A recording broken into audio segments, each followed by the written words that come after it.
나는 기후변화를 일상의 언어로 말한다. 안녕하세요. 저는 경향신문 김한솔 기자고요. 환경이랑 기상청 쪽 분야를 담당을 하다가 지금은 기획취재부에서 일을 하고 있습니다. 나는 기후변화를 영상으로 말한다. 저는 경향신문의 뉴콘텐츠 팀의 최유진 PD입니다. 최유진 PD랑 저는 2020년에 기후변화의 증인들이라는 기획을 같이 했었고, 올해는 꿀벌 폐사와 관련한 꿀벌 기획을 같이 했습니다.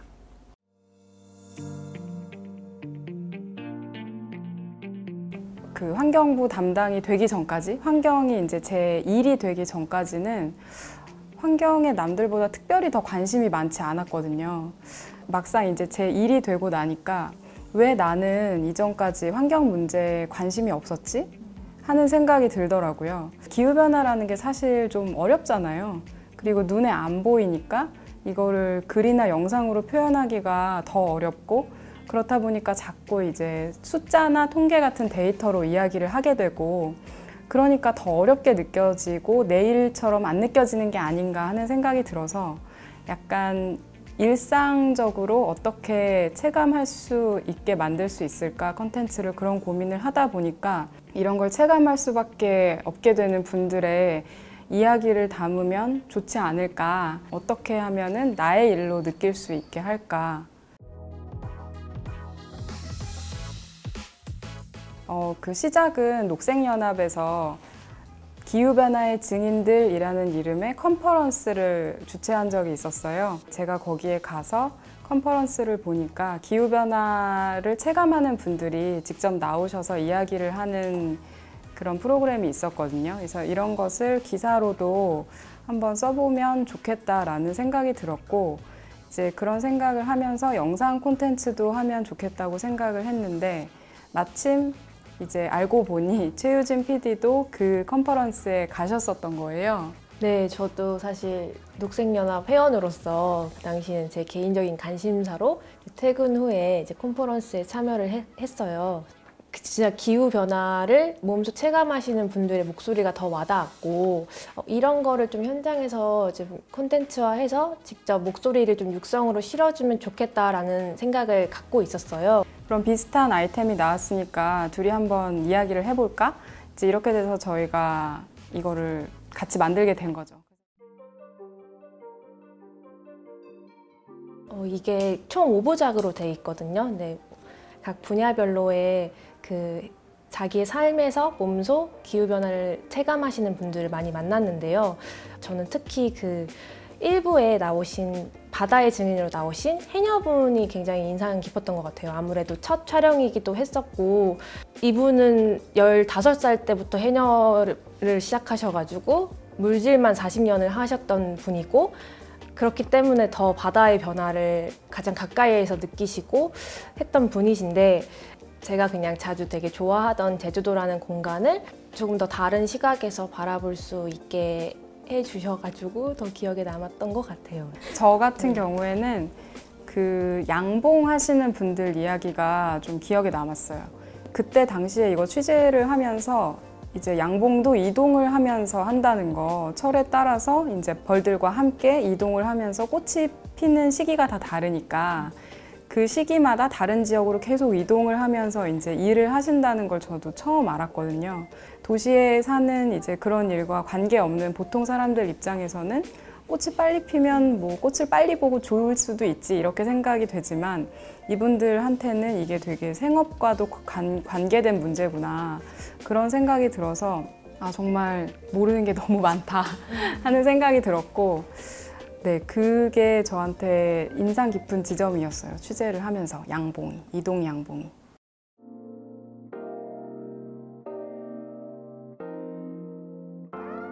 뭔가 기후변화라는 것들이 지구 저 먼 곳에서, 반대편 어떤 세계 저 먼 곳에서 일어나는 일이 아니라 그게 우리나라의 일, 그리고 내 이웃의 일, 그리고 곧 나의 일이 될 수도 있다라는 감각을 조금 조금이라도 느끼셨으면 좋겠다라고 생각을 했던 것 같아요. 기후위기가 심각해, 기후변화가 오고 있어, 지구가 지금 뭐 거의 멸망 직종이야, 이런 식의 약간 메시지를 전하고 싶은 게 아니라 그냥 한 번쯤은 이 소재를 좀 자기의 일상 속에서 생각해 볼 수 있게끔 우리 가까운 곳에서 벌어지고 있는 이야기가 나에게 와닿았으면 좋겠다는 그런 생각으로 콘텐츠를 좀 만들었던 것 같아요. 네.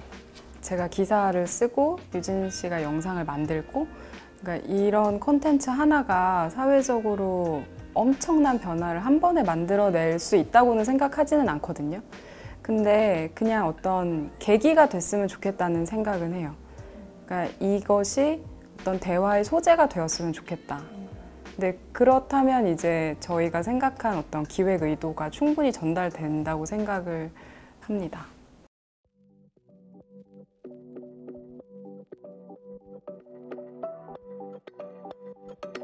아직은 더 많이 어떤 식의 대화든 정말 소재를 꺼내서 내가 먼저 이렇게 얘기할 수 있는 게 좀 필요하지 않나? 아직은 우리 일상 속에서 기후위기를 체감하는 사람들이 적지 않나? 그래서 어떤 방식으로든 좀 만약에 관심 있는 사람이 그 소재를 그 이야기를 더 하고 싶다면 먼저 꺼내고 좀 알릴 필요도 있지 않나라는 생각은 했습니다. 어떤 대화라도 많이 하면 좋은 것 같아요. 우리 일상에 있는 문제들부터.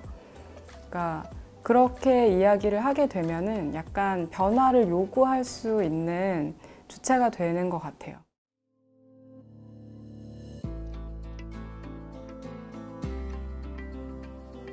무언가 변화를 만들어내기 위해서는 되게 꾸준한 게 필요하다고 생각하거든요.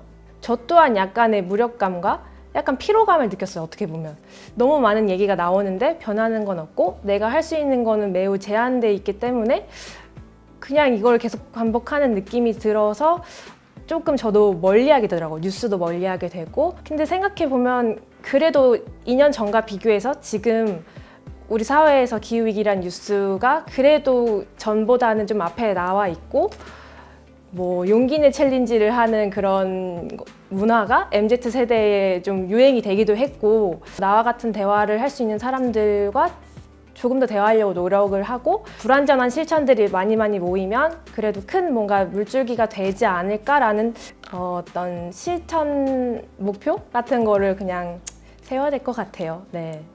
저는 최근에 그 보통의 기후위기라는 제목으로 10회 정도 이제 시리즈로 인터뷰를 한 적이 있었는데요.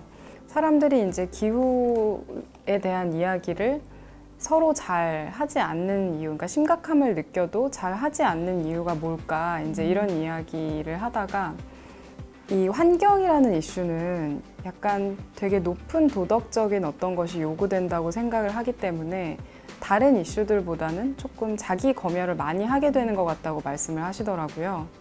그러니까 환경에 대해서 이제 이야기를 하려면 내가 뭔가 굉장히 어떤 친환경적인 활동을 일상적으로 당연하게 하는 사람이어야 될 것 같은데 나는 그게 충분하게 하지 못한다고 생각을 하는 거죠. 되게 공감이 많이 됐어요.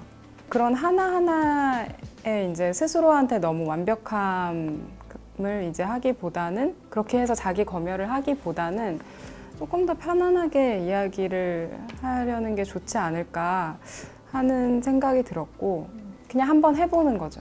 그러니까 많은 걸 막 찾아보고 막 전문적으로 하려고 하고 그러기보다는 그냥 가볍게 한번 바다에 가서 바다를 보고 내가 할 수 있는 일이 뭐지? 그냥 한번 찾아보고, 그렇게 하면 이제 여러 가지 다른 행동들로 그리고 다른 사람들과도 또 연결될 수 있는 것 같더라고요. 그래서 그런 계기들을 이제 만들어 나가는 게 중요하지 않을까 하는 생각이 들었습니다.